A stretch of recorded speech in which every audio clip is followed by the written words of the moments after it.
Welcome to the Thinking Crypto podcast, your home for cryptocurrency news and interviews. If you are new here, please hit that subscribe button as well as the thumbs up button and leave a comment below. If you're listening on a podcast platform such as Spotify or Apple, please leave a 5-star rating and review. It supports the podcast and it doesn't cost you anything. Well, folks, let's start with the price of Bitcoin. Yesterday, we had a very volatile day for Bitcoin.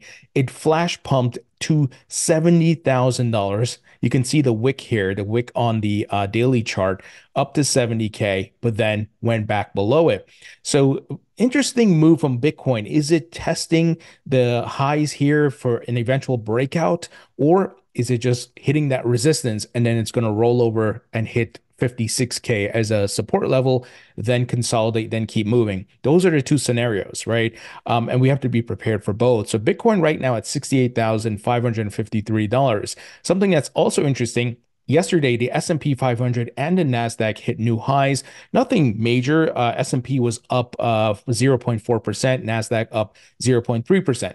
Reason why I'm sharing that, there's a high correlation between the crypto market and the stock market. So we're seeing highs on both fronts. The other factor is the DXY continues its downward trend. Now, on the daily chart, we're seeing a little green candle form here. I don't think that matters, but if the DXY continues to crash down, which we want that to happen, that means risk assets such as Bitcoin and crypto will continue to rise. The stock market will continue to rise. So this is good news, folks. I'm watching the DXY closely because historically we've seen that when it's going down, assets start to pump.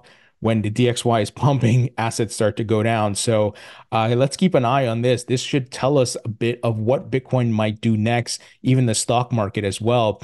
Nevertheless, Bitcoin is still looking strong, still holding above 68,000, and the alts are pumping as well. Some folks are waiting for Ethereum to go in a move where we will see a lot of liquidity start flowing from Ethereum down to the other alts. So ETH is currently at $3,912, BNB at $488, Solana continues to pump. It's at $146, XRP just over 62 cents, Cardano just over 74 cents. Doge and Shiba Inu are at number 9 and 10, respectively. Here, Dogecoin at 18 cents, Shiba Inu, it's just doing its thing. These meme coins continue to roll, man. And remember, like I said, guys, liquidity will flow down from Bitcoin to the large caps, to the mid caps, to the low caps, as far as altcoins are concerned. Now, let's take a look at what are the top trending coins on social media. First up, with a huge lion's share of the mentions here, is Blocknet. I have never heard of Blocknet. Here's what the summary is about it. The word block is trending due to Get Block Games building the #1 mobile gaming ecosystem and encouraging users to not miss out on block. So I don't know much about this, but it's getting a lot of promotion here. Solana comes in at number 2. No surprise there because of the price action. Number 3, LivePeer. And then number 4, Salama. What the hell is Salama? Not to be confused with Solana. So, it's a meme coin. So the word Salama is trending due to the significant price increase of the Salama meme coin, with reports of high profits and successful trading strategies. Be careful out there, folks. Meme coins are the riskiest aspect of the crypto market. Another meme coin, Floki, comes in at number 5, Fetch.ai, or the FET token, which you guys know I made a nice return on that. These AI coins have been pumping as well. It comes in at number 7. Poke Inu, what the hell? That looks like another meme coin.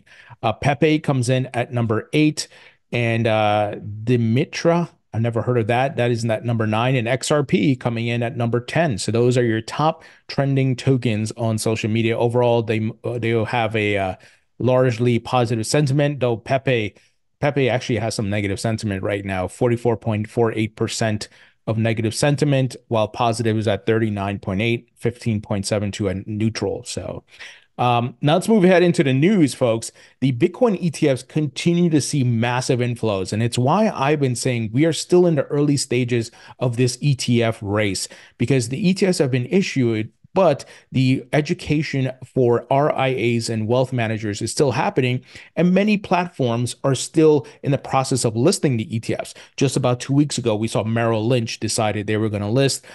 even Wells Fargo, I believe it was, if I'm not mistaken. But the fact is, these big investment firms are now looking into getting the ETFs that have been launched on their platform as there's been high demand. Here's what Eric Balchunas of Bloomberg reported yesterday. Something is in the water again. The 10 Bitcoin ETFs have seen a big day's worth of volume in the first 2 hours, on pace to beat Tuesday's wild $10 billion day. IBIT alone is 2.2 billion. That's BlackRock's ETF. A billion a day is big boy level. IBIT doing a bill an hour. Folks, uh, incredible. And this is just Bitcoin. As this ETF asset class around crypto continues to grow and people get more comfortable, the education is spread. Wait till the altcoin ETFs come around. Ethereum, even XRP one day, Cardano. You're going to have altcoin baskets as well. So we're still early, folks. And just imagine what the next bull market cycle is going to be. This is the 2025, 2026 bull market. So let's say by 2030, it's going to be incredible. Now, speaking of ETFs, the SEC met with Grayscale attorneys and Coinbase attorneys to discuss the Ethereum spot ETF. Nate Garachi of the ETF store said discussion included analysis of correlation between futures and spot markets. So this meeting took place on Thursday, and Coinbase analysis shows correlation between Ether futures and spot markets every bit as strong as with the Bitcoin markets. Add in that the SEC approved CME traded Ether future ETFs, and I'm not sure what grounds for disapproval for the spot Ether ETFs would be.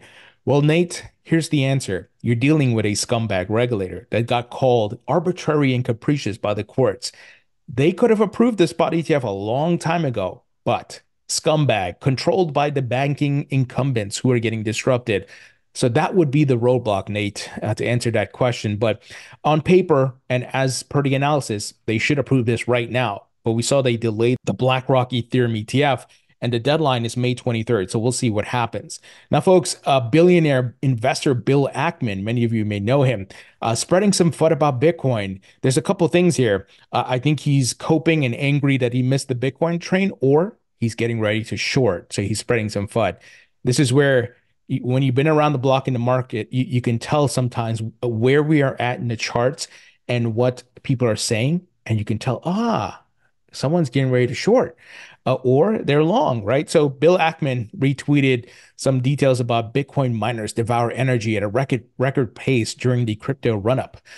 Bill says, a scenario: Bitcoin price rise leads to increased mining and greater energy usage, driving up the cost of energy, causing inflation to rise and the dollar to decline, driving demand for Bitcoin and increased mining, driving demand for energy, and the cycle continues. Bitcoin goes to infinity, energy prices skyrocket, and the economy collapses. Maybe I should buy some Bitcoin. Now, obviously, a lot of falsehoods in here, a lot of incorrect information, because Bitcoin miners have been working with many of the energy grids. You look at Texas, they turn off at certain points, they mine at nighttime. So they actually help to balance the grid. This is factual now. This is not emotions. This is not, I hold Bitcoin, so I'm saying that. No, I've spoken to the miners. I've looked at the data and research. Now, are there times where they're sucking up a lot of energy? Of course, that is not something that they can entirely eliminate. But the point is, the FUD to say that the energy prices are going to skyrocket, that is false, because they often balance out with the grid and what's happening. And they're many times using blow-off energy that is usually wasted to mine Bitcoin. So I tweeted back at Bill and even Michael Saylor and the folks at Riot Blockchain and so forth tweeted at him to hey, why don't you come? Let's discuss this one-on-one. Here's what Michael Saylor said. You should buy some Bitcoin, but not for the reasons cited above. Most Bitcoin miners are driving the cost of electricity down for other consumers, not up. Let me know if you would like to discuss one-on-one. So he's spreading some FUD here. Once again, could be shorting, or this is just like a rant, man, I missed out. But you never know. He's a billionaire hedge fund guy. You never know what's going on behind the scenes. There's often some sort of plan, some sort of scheme, right? They don't just go out and say these things for the sake of saying it. And then I'm sure many of you know this. When you've been around the block and you watch the movements, it's something to make money here. There's some reason that he's tweeting this out just randomly. Now, quick word from our sponsor, and that is BitGo. BitGo is one of the top custodians in the crypto industry. They provide custody for a lot of the big companies in the industry, folks, such as Bitstamp, Pantera Capital, Maple, Bitcoin, IRA. I think they also custody Nike's NFTs. So some of the services that they provide are hot wallets, custodial wallets, self-managed cold wallets, NFT wallets. And many institutions use this platform and they're able to do different things with by deploying their capital, such as lending, borrowing, trading, staking, DeFi access, and much more. So BitGo was founded by Mike Belshi, who is a Web 1.0 and 2.0 legend. Many of you have probably seen my multiple interviews with him. This company is doing incredible stuff. Yeah, I mean, you can just go research and look up their history. They survived bear markets and much more. They're well run, full insurance, top of the level security, and much more. If you'd like to learn more, visit bitgo.com. Link will be in the description. All right, we got big news coming out of the state of Wyoming, which is obviously very pro crypto. They've been a leader in this space, ahead of the curve when it comes to embracing Web3 technology. So Miles Jennings here is reporting big news. Wyoming just reenacted a game-changing law for Web3. It creates a new entity for DAOs, the Decentralized Unincorporated Nonprofit Association, DUNA, DUNA. That's been years in the making. Let me share some of the details. Wyoming's new law will enable blockchain projects to operate within the bounds of applicable laws without compromising their decentralization. It also looks to keep them permissionless. This is a major breakthrough. Number three, critically, the bill solves three key challenges DAOs face. One, it gives them legal existence, enabling them to contract with third parties. It enables them to pay taxes. And three, it provides limited liability from the actions of other members. The DUNA solves these challenges without exposing consumers to additional risks. Anyone building a consumer-facing application on top of a blockchain network, like a social media app, would continue to use traditional entity forms. And even though it's called a nonprofit organization, the DUNA is able to both engage in profit-making activities and pay reasonable compensation to DUNA members for any services provided to its ecosystem. This unlocks a huge design space for protocol economic models. Further, the DUNA could help strengthen arguments that the digital assets of a project are not investment contracts, aka securities under the Howey test. So there's a long thread here, but that's kind of the TLDR. Folks, this is very innovative, and I'm going to research this a bit more, try to get some folks from Wyoming to come on the podcast to discuss it. Very, very interesting. Maybe try to get Miles on. I think this could be a model that could be applied across different states and even look, federal law, right, that could be enacted with crypto regulations. Here, Paul Agrawal, Chief Legal Officer at Coinbase, weighed in on this. He said, why does federalism matter in crypto? This is why states are critical sources of innovation and inspiration, and Wyoming as much as any. Decentralization and legal structure don't have to be exclusive. So Paul likes this, and I hope the industry adopts this model. This looks great. Now, folks, we know there's a battle with the elections for those who are pro-crypto and those who are anti-crypto. Senator Sherrod Brown, Democrat out of Ohio, has been a critic of crypto. Well, he's been exposed. Taylor Barr of the Chamber of Digital Commerce highlighted the following. Senator Brown is one of the Senate's largest crypto skeptics, was caught attending a fundraiser held by who? Banking lobbyists. No surprise, right? The Elizabeth Warren, Sherrod Brown, and others, those who are fighting hard, being controlled by the banking incumbents who are getting disrupted. This is what we've been talking about, folks. It's not a conspiracy theory. It's not some outlandish, far-fetched idea. This is just what happens. It's not exclusive to crypto. So big banks are funding and crafting bills for a full crypto ban, sacrificing U.S. jobs and leadership in the digital economy. So I tweeted out, expose them all, right? We got to expose these people and make sure they feel it in their campaign donations and feel it in the polls. Just like we reported that those people who were aligned with Elizabeth Warren on Super Tuesday, many of them lost, right? Because they were following Elizabeth Warren blindly and calling for the outright ban of crypto instead of just saying, hey, we want to regulate this. That's fine if you want to regulate it, right? We're trying to get crypto regulations through, but they're calling for a ban. Elizabeth Warren has the anti-crypto army banner, right? So we want all the members of her anti-crypto army, like Sherrod Brown and these guys, to get kicked out. So we got to keep fighting. Now, speaking of getting kicked out, we know John Deaton is going after Elizabeth Warren's seat. And we know that the Fair Share Super PAC, which is funded by like Coinbase, Ripple, and Andreessen Horowitz and so forth, has been taking those funds, running ad campaigns for pro-crypto candidates in different states. So Eleanor Terrett of Fox Business is reporting it will be interesting to see if the Fair Shake Super PAC will show up in Massachusetts, where John Deaton is going up against Senator Warren in what some view as the biggest battle of all for crypto. Fair Shake tells me it can't comment on specific candidates, but according to Decrypt Media, the Super PAC plans to focus the rest of its efforts this election on 4 U.S. Senate races in Ohio, Montana, Maryland, and Michigan.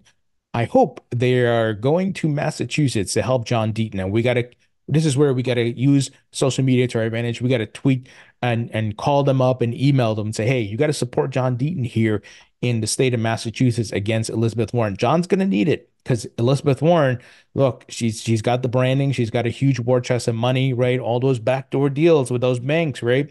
So we got to help John out here. If you haven't donated, please donate. I donated the first day the man announced his campaign.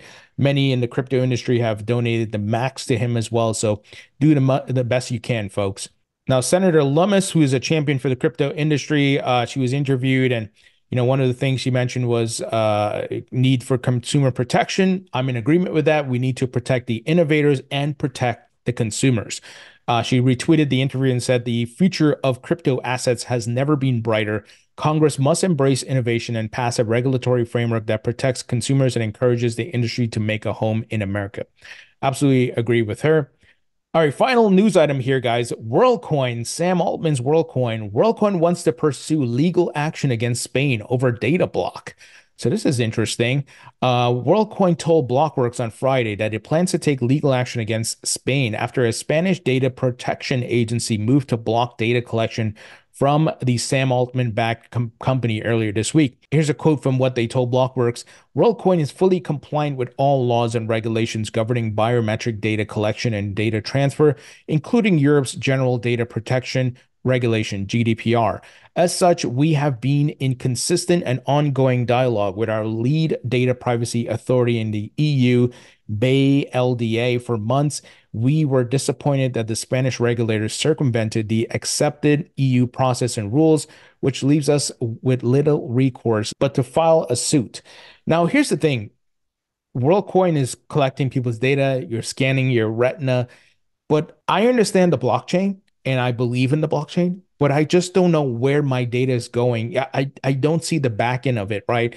So like, I don't really trust it. And I'm not trying to say anything bad about Sam Altman or Worldcoin, but unless there's some sort of third party audit done to say, hey, they are in fact not storing your data, it's going to blockchain, they can't backdoor it in any way, then I would feel confident in saying, okay, you know what, I'll participate. But I can see governments around the world, who are not very tech savvy, who don't know much about blockchain, immediately having a knee-jerk reaction like, wait a minute, what are you doing? You're collecting people's data. And while even myself, as someone who's been here for a long time in crypto and understands this tech and understand how the blockchain works, I don't know what the hell WorldCoin's doing with this data. And I think they need to do a better job of educating people. They need to bring in a neutral third party who can do an audit and say, hey, the data that's collected is in fact not being stored anywhere outside of the blockchain and it has the restrictions in place. So I'm sure many of you listening would agree with me.